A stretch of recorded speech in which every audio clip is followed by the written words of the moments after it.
พระเจ้าไสยสิทธาธิราชและพระเจ้าองค์ตื้อที่พระองค์ศรัทธารอขึ้นพระบาทสมเด็จพระเจ้าไสยสิทธาธิราชพระโสรสของสมเด็จพระเจ้าโพธิสราชพศ2077ถึง2114พศ1548พุทธศักราช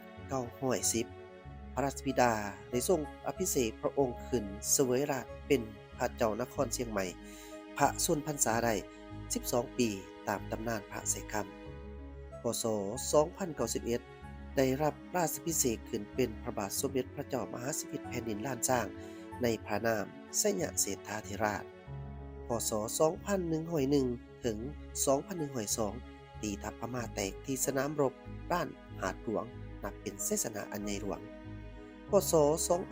2103ผูกราชมัยตรีสนิทสนมกับกรุงศรีอยุธยาพศ2106สร้างพระนครหลวงมาตั้งที่เวียงจันทน์สร้างวัดพระแก้วมรกตสร้างพระธาตุหลวงในพศ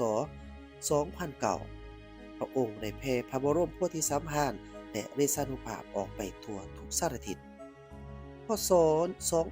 2112ทัพพม่าเข้ามาราวีพระองค์ก็ได้ใช้ยุทธวิธีแบบกองโจรเข้าโจมตีศัตรูแตกหนีกลับไปพศ2114นำทัพไปปราบกบฏที่เมืองอัตตปือพระองค์ก็ได้หายตัวไปอย่างลึกลับในครั้งนั้นในสมัยของสมเด็จพระเจ้าไสยเศรษฐาธิราชพระพุทธศาสนาในประเทศลาวมีความเจริญกว้างขวาง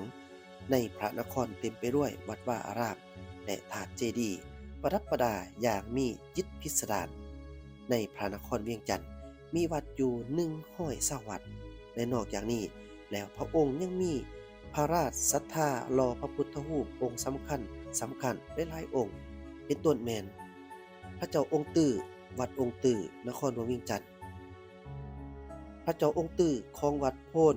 ไสยเศรษฐาธิราชเมืองไสยเศรษฐานครหลวงเวียงจันทน์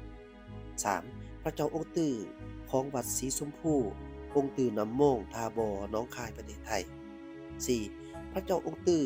ของวัดองค์ตื้อทาราชเมืองแก้วอุดมแขวงเวียงจันทน์ 5. พระเจ้าองค์ตื้อของวัดศรีบุญเฮืองไสยรามเมืองสำเหนือแขวงหัวพัน 6. พระเจ้าองค์ตื้อเมืองสุยแขวงเชียงขวาง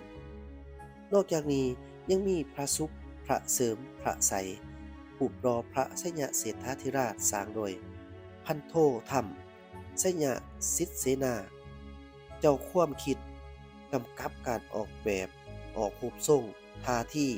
ส่วนสัตว์พระบรมรูปและแทนสร้างและกำกับการหล่อหลอมโดยเสียงบารมีของเจ้าของเองห้อยเอกสำนานบีปีซาญาตเจ้านี้ที่ว่าเป็นข้อมูลจากลาวเทมโป